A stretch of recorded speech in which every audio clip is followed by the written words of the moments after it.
And so, for the most part, that means going way to the left. Mr.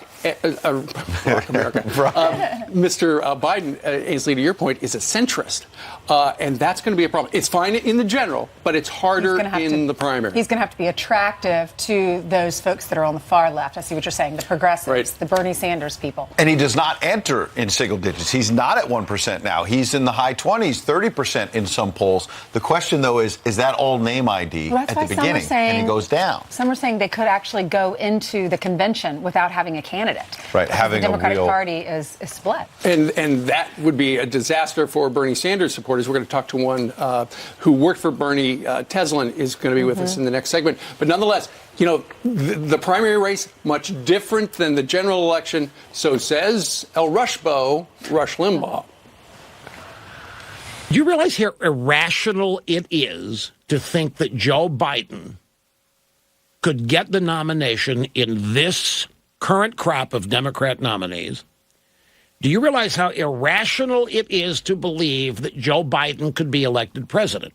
Joe Biden has run for president twice. There are Biden gaffes, audio and video, in archive files all over this country, newsrooms all over the place. He hasn't ever gotten close.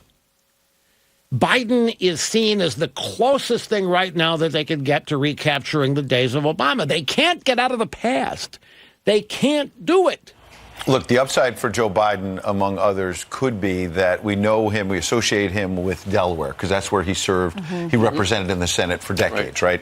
But he's actually born and grew up in Pennsylvania. And that is one of those battlegrounds that Donald Trump wrested away from the Democrats. Right. So can Joe Biden's message work in a Pennsylvania, in a Wisconsin, in a Michigan, get those working class Democrats back who they became the forgotten men and women that President Trump wanted. Well, many were wondering, did he miss his opportunity? Should he have run last time? But then he was grieving his son. There were other reasons that many people said he wasn't going to get in. But the Democratic Party has changed so much. You have so many more progressives. And but if you look at the polls, all the polls have him on top, either neck and neck with Bernie or on top. So we'll have to see. But after all the problems that he's had with women lately and the party changing, does he have what it takes? We'll see. Well, I tell you what, in a kind of a bad sign for Joe Biden, New York Magazine compares him. Let's go ahead and look at the headline. Biden's shock and awe strategy for 2020 race smells like Jeb's in 2016.